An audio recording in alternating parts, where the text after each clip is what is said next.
날마다 쓰는 나의 신앙일기 TV 데일리 큐티 나무향기입니다. 오늘은 여호수아 7장 6절에서 11절을 묵상하겠습니다.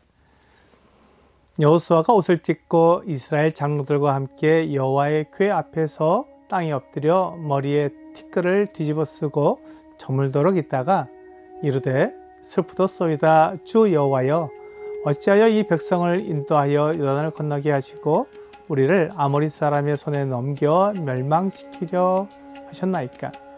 우리가 요단 저쪽을 만족하게 여겨 거주하였다면 좋을 뻔하였나이다. 주여, 이스라엘이 그의 원수들 앞에서 돌아섰으니 내가 무슨 말을 하오리이까? 가나안 사람과 이 땅의 모든 사람들이 듣고 우리를 둘러싸고 우리 이름을 세상에서 끊으리니 주의 크신 이름을 위하여 어떻게 하시려 하나이까 하니, 여호와께서 여호수아에게 이르시되 일어나라. 어찌하여 이렇게 엎드렸느냐? 이스라엘이 범죄하여 내가 그들에게 명령한 나의 언약을 어겼으며 또한 그들이 온전히 바친 물건을 가져가고 도둑질하며 속이고 그것을 그들의 물건들 가운데에 두었느니라. 이스라엘 백성 3,000명이 아이성으로 갔다가 36명이 죽고 도망쳐 나오게 되자 여호수아는 이 일이 결코 작은 일이 아니라는 것을 알았습니다. 만일 이 일로 인해 가나안의 대적들이 연합해서 이스라엘 백성들을 공격해 오면 지금은 36명이 죽었지만 더 많은 백성들이 죽을 수 있고 가나안 땅을 차지하는 데 큰 걸림돌이 될 수 있기 때문에 여호수아는 매우 힘들어했습니다. 그래서 옷을 찢고 이스라엘 장로들과 함께 여호와의 궤 앞에서 땅에 엎드렸습니다. 여호수아의 모습은 너무 슬퍼서 어떻게 해야 할지 모르는 사람처럼 하나님 앞에서 눈물을 흘리며 괴로워했습니다.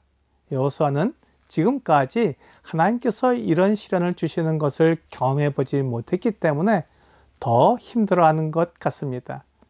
그가 하나님의 말씀에 순종했을 때 하나님이 늘 그에게 승리를 주셨고 약속을 지켜주셨기 때문에 이런 어려움이 없었습니다. 하지만 여호수아는 지금 두려웠고 이 시련이 어떻게 오게 된 것인지 알 수 없었습니다. 사람이 어려운 일을 당하면 가장 부정적인 상황을 상상하게 된다고 합니다. 여호수아도 시련을 당하자 가장 부정적인 상황을 생각하면서 하나님께 구한 것 같습니다. 그는 하나님께 왜 이 백성을 인도하여 요단을 건너게 하셨는지 불평을 했습니다. 불평이라기보다 시련이 너무 커서 하소연을 하는 것처럼 보이기도 합니다. 누구나 이런 어려움을 당하면 여호수아처럼 하나님께 원망할 수 있을 거라고 생각합니다.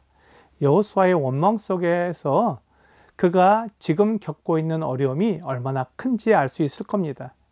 전쟁을 하다 보면 승리할 수도 있고 패할 수도 있는데 아이성에서 패한 것 때문에 이렇게까지 슬퍼해야 하느냐고 생각할 수 있습니다. 이스라엘 백성들은 가나안 땅을 정복할 야망이나 욕심 때문에 이곳에 온 것이 아니었습니다. 가나안 땅은 하나님께서 주시겠다고 약속한 땅이었습니다. 그리고 하나님께서 앞서 싸우셔서 가나안 족속들을 물리쳐 주시겠다고 말씀하신 땅이었습니다. 그래서 여호수아와 이스라엘 백성들은 하나님이 말씀하신 대로 순종했습니다.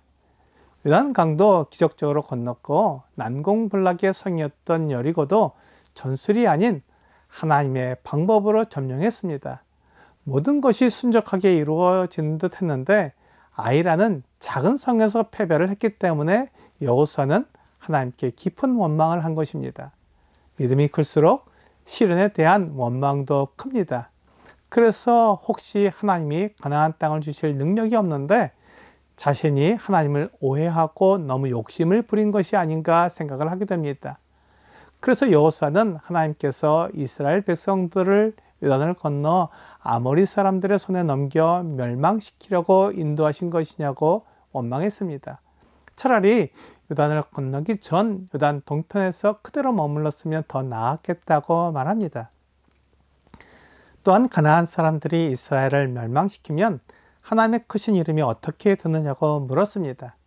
하나님은 이 세상을 만드신 분이고 모든 이름 위에 뛰어난 이름을 가지신 분인데 그분이 약속을 지키지 못했고 능력이 없는 분이라고 사람들이 말하면 하나님의 영광이 어떻게 되겠느냐고 말한 것입니다.